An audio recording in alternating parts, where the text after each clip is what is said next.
Welcome to the first lecture of APUS history. We are going to start with the very first topic in the course and exam description, which is contextualizing period 1.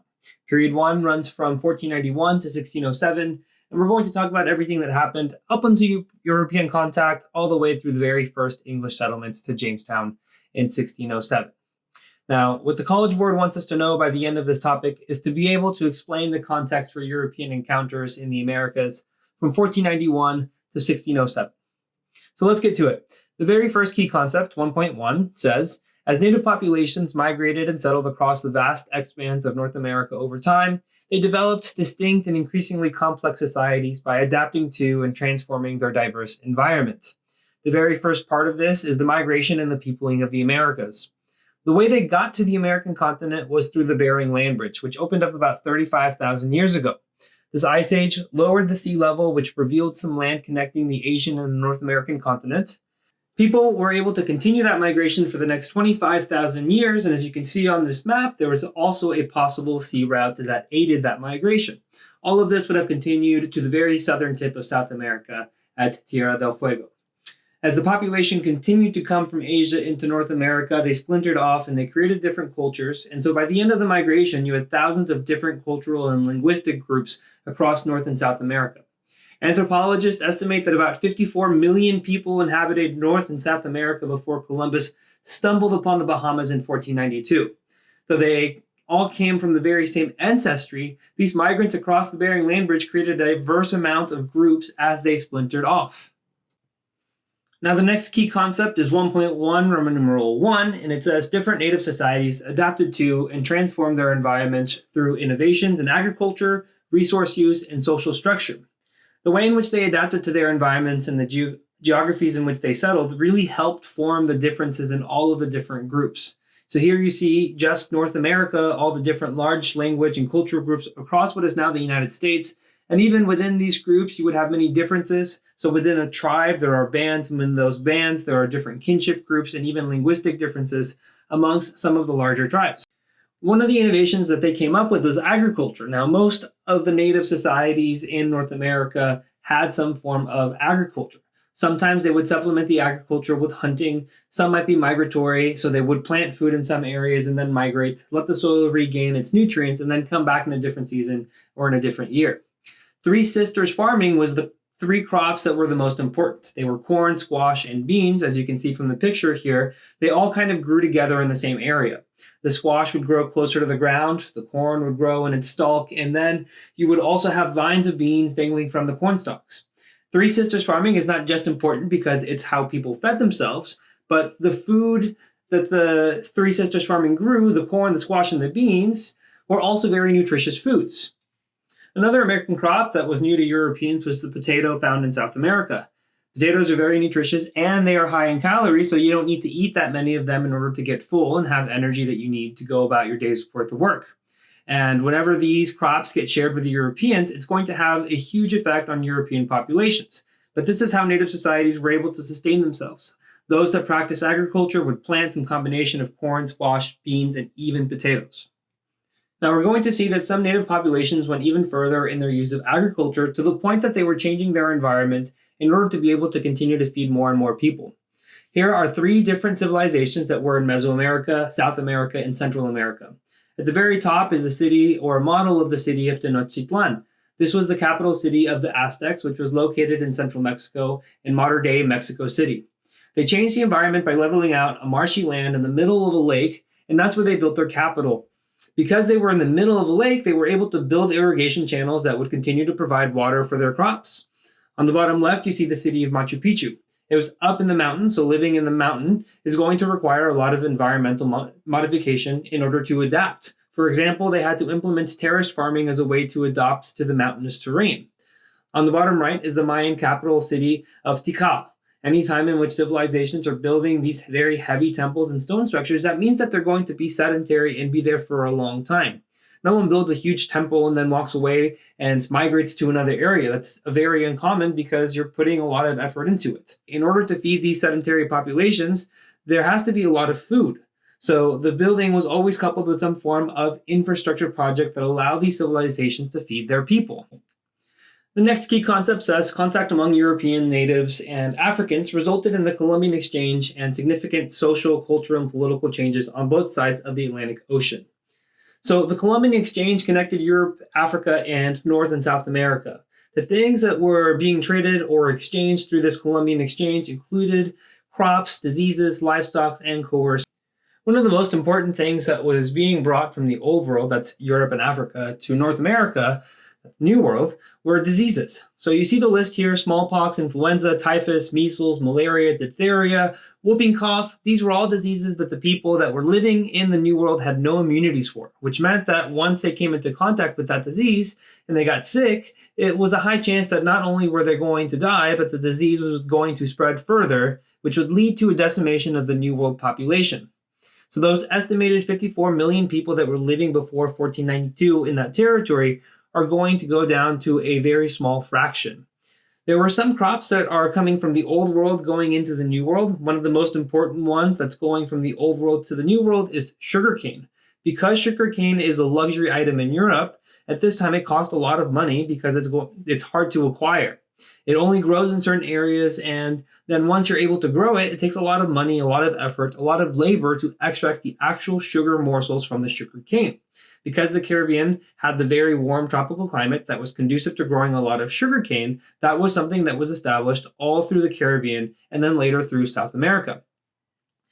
The political changes that were brought about by the Columbian exchange were some regime changes in the Americas. The first one was the Aztec Empire being toppled by the Spanish conquistadors. In this picture, and on the top left, you see Hernan Cortes, the leader of the conquistadors, that had been given permission by the Spanish crown to go out and conquer, bring back goods, bring back gold, and claim any new territory or land for the king and queen of Spain. At first, Hernan Cortes had a difficult time in trying to conquer the Aztec Empire because they had their capital city at the center of a lake. It was difficult to access, and even if the Spanish tried to siege the city was self-sufficient. They had food that they could continue to grow within the city walls. Cortes had to acquire the help of rival native groups and rivals of the Aztecs. A translator named Malinche helped Cortes navigate through these alliances and initially introduced Cortes to Moctezuma. Moctezuma, the leader of the Aztecs, mistakenly thought that Cortes' arrival had been the fulfillment of an Aztec prophecy. He believed that the Spanish marked the coming of the serpent god Quetzalcoatl. The other large empire that fell during this time was the Incan Empire. That attack was led by Francisco Pizarro. The last Incan leader is here on the top right. His name is Atahualpa. He's eventually killed by conquistadors, but before he is killed, he converts to Catholicism because when he was going to be executed, they were going to burn his body. He obviously didn't want that, so he agreed to switch over to Catholicism, that his body would remain intact after his death. The next key concept here is European expansion into the Western Hemisphere, generated intense social, religious, political, and economic competition and changes within European society. Now, up to this point, we really just talked about the Spanish going out into the New World and exploring and conquering and getting gold and spreading Christianity. The success of the Spanish in the New World is going to be seen by its European rivals as something that they want to replicate. The Portuguese especially had been very successful in exploring in Asia and going around the tip of Africa. But now that the proof of concept of going out to the New World had been proven by the Spanish, the Portuguese also wanted to go out and explore the New World. The problem was that both the Spanish and the Portuguese were patrons of the Catholic Church. And the Catholic Church did not want them fighting over land and territory because then the Catholic Church would probably get a lot less money and support from these two countries. Therefore, the Pope brokered a deal between the two called the Treaty of Tordesillas in 1494. He set a line of longitude that split up the world into two sides. One side was for the Spanish exploration and conquest, and then the other side was for the Portuguese to explore and conquer. That relegated the Portuguese mostly to the Eastern Hemisphere, but as you can see on the map, there you have a tiny little sliver of South America, which is where we have modern-day Brazil. King John II of Portugal and King Ferdinand of Spain signed the treaty and stated before, Brazil becomes the only New World piece of territory that the Portuguese are able to acquire. In the next key concept, the Columbian exchange and the development of the Spanish Empire in the Western Hemisphere resulted in extensive demographic, economic, and social changes. We've already touched upon the demographic change. That's anything that has to do with people. So the New World crops increased in the Old World populations. A lot of people were now able to eat potatoes, corn, and they were able to plant them in their small plots of land. So people lived longer, and as they lived longer, they were to have more kids, and as their kids had more kids, Now there's a surplus of population in Europe. That means that there are more people than land that they can live on, and it's going to fuel further New World exploration, because as people want to improve their situation and want upward mobility, they're going to find new ways to do it. Some of the economic effects of the Columbian exchange is that the gold that came from the New World also helped lay the foundations of the banking system in Europe. The Spanish conquistadors saw that some of the native groups that they came into contact wore some jewelry that contained gold. Eventually, they found gold mines in South America, silver mines in Mexico, and they started to extract this gold using usually coerced labor of Native Americans and then sending it back to Spain. Using coins and depositing it into banks is going to start the momentum to establish a capitalist system in Europe. It's not going to happen immediately and it's not going to be overnight, but we're going to see a shift from feudalism to capitalism. The end of feudalism begins with the mineral wealth that the Spanish were able to find in the New World. Now, in the next key concept, in their interactions, Europeans and Native Americans asserted divergent worldviews regarding issues such as religion, gender roles, family, land use, and power.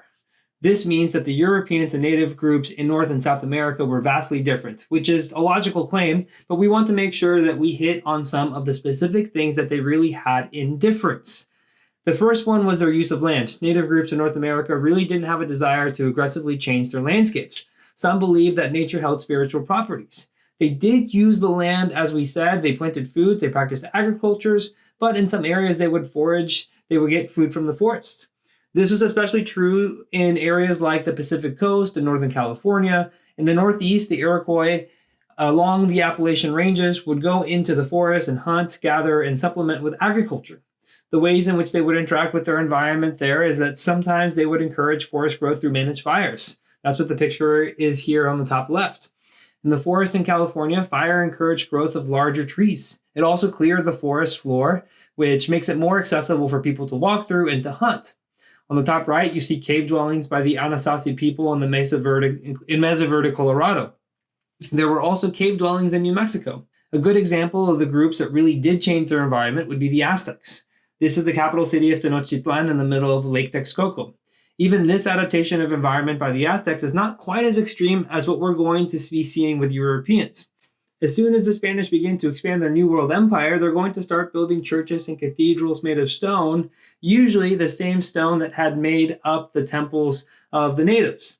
These are the ways in which they differed and the ways in which they were using their environment. In terms of gender roles, we'll see that some native groups, especially the Iroquois in the Northeast, are going to organize themselves along matrilineal lines. That means that they are going to follow the lineage of the females of the mothers in the family. This will seem quite different to Europeans coming from a patriarchal system. Early Spanish explorers were really motivated by gold. They wanted to extract as much as they could from the land and take it back to Spain. One of their other motivations was to spread Christianity, specifically Catholicism. And of course, glory meant that they wanted to conquer the people who were in the New World. The conquistadors that would go out there to be the main fighting force, they were looking to gain nobility titles or even just new land in the New World so that they could have upward mobility. In terms of religion, Europeans and natives differed in that the Native Americans were not Christian. There was a diverse amount of religion in the New World, almost as diverse as the language groups that developed. But in the eyes of the Spanish, it didn't matter because they weren't Christian, and that's all that mattered to Europeans. As a quick recap, the natives migrated across the land bridge to create a diverse continent of people. Each was unique in their use of the environment and its social structures. The Columbian exchange brought about massive change for all involved, and European expansion brought about social, economic, and political changes in Europe. These are all the things that we're going to keep in mind as we go into the next set of lectures for all of Period 1. Thank you for watching this lecture. I hope you enjoyed it. If you want to watch the next lecture, click on the video link on the screen. And if you want to find more lectures and practice for the AP exam, you can visit apushslides.com. I wish you the best of luck in all of your studies.